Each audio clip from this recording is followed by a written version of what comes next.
लड़ाई का मौका जाने नहीं देना और लड़ाई जरूर डालनी है, रंग में भंग जरूर डालनी है। यह सेवा बन चुका है इंडिया के मीडिया का, स्पेशली सोशल मीडिया का।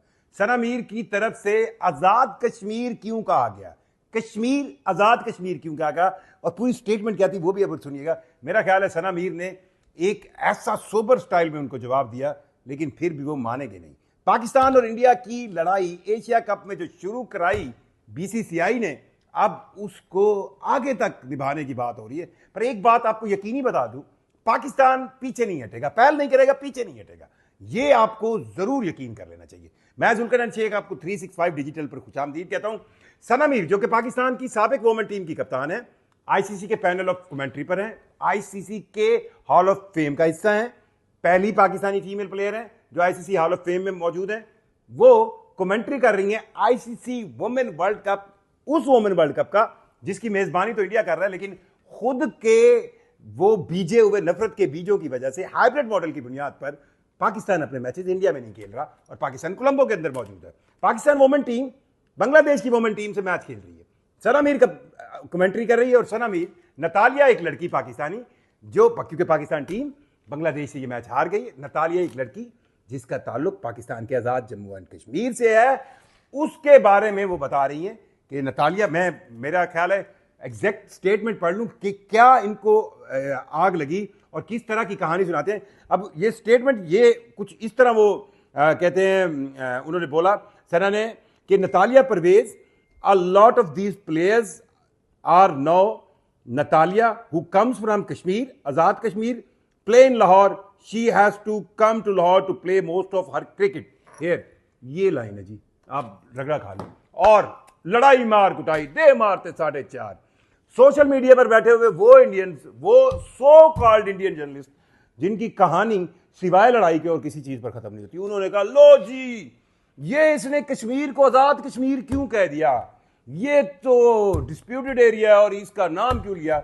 और फिर सना मीर की तरफ से एक बहुत सोबर ट्वीट आई और वो ये ट्वीट थी, और उसने दुनिया की सबसे मुतद्दिका और मेरा ख्याल है ऑपरेटेड बाय इंडियन साइट है, क्रिकइन्फो एक वेबसाइट है, उसकी उन्होंने एक तस्वीर खींच कर लगाई कि ये देखें यहाँ पर इसका profile Azad Jammu and Kashmir से लिखा हुआ है। और अब मैं आपको ये कहानी बताना चाहता हूँ, मैंने क्रिकेट के कई टीमर्स में इंडियन जर्नलिस्टों के साथ रहे, नाम वर्ड यूज होता है जी, ये कहाँ से, आज़ाद कश्मीर से, हमारे नाम पे आज़ाद कश्मीर से। अच्छा, उनको भी पता चल जाता है हम किस कश्मीर की बात कर रहे हैं, ये पहली बार नहीं है, लेकिन अब क्योंकि पड्डा डालना है, अब अपने लड़ाई डालनी, तो उन्होंने इस बात पर लड़ाई डाल दी। अब ये लड़ाई आपको पूरी प्लान नजर आएगी। मुझे यूं लगता है, देखें, या तो इंडियन सोशल मीडिया या मीडिया चला रहा है बीसीसीआई को, यानी कि वो सोशल मीडिया या मीडिया पहले एक चीज पे ववेला डालता है, रोला डालता है, शोर डालता है, कहानी बनाता है, और फिर बीसीसीआई उस कहानी को अडॉप्ट कर लेता है। जैसे आपको याद होगा सूर्य कुमार यादव एशिया कप के गए, वहां पर जो तारफी तकरीब थी उसमें उन्होंने मोहसिन नकवी से हाथ मिलाया, उस हाथ मिलाने के बाद इंडियन मीडिया ने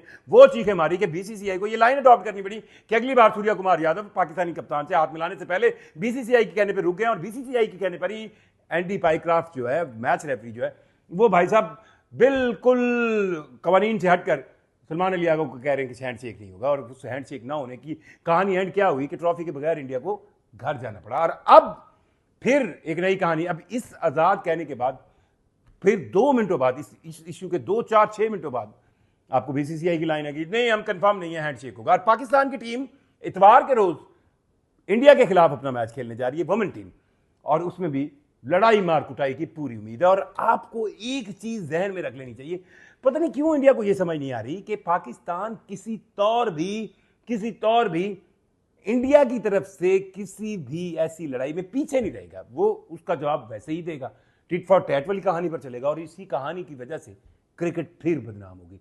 जेंटलमैन गेम को वुमेन तक आते हुए लड़ाई लेकर आएगा इंडिया, और इस लड़ाई का क्रिकेट को कितना नुकसान होगा आप यहां से अंदाजा लगा लें कि एबी डिविलियर्स जो कि साबिक जनूबी अफ्रीकन कप्तान है, वो खुद परेशान है कि भाई ये क्या कहानी कर रहे हो सकता है जिससे आप ट्रॉफी लेना चाह रहे हो आपको पसंद नहीं है, लेकिन ये ऐसा नहीं है, आप जीते हो, आपने मैच खेला है, आप अच्छा हुए हो, आप अपनी ट्रॉफी लो, सेलिब्रेट करो। ये क्या चीज है जिसको आप सियासत को क्रिकेट में ला रहे हैं? ये जितना एक बार मैं एक बात रिपीट करता हूं, जैसा बोओगे वैसा ही काटोगे, जैसा बोओगे वैसा ही काटोगे। अगर ये बोएंगे तो क्रिकेट को नुकसान पहुंचेगा, और क्रिकेट को नुकसान पहुंच रहा है, और इंडिया की इस बिहेवियर की वजह से क्रिकेट को इस रीजन के अंदर, क्रिकेट को दुनिया के अंदर नुकसान पहुंचेगा। पहल पाकिस्तान की तरफ से नहीं होगी, पर जवाब भी रोका नहीं जाएगा। अपनी राय से जरूर आगाह कीजिएगा। मुझे जुल्फिकार नैन शेख को इजाजत दीजिए। अल्लाह हाफिज़।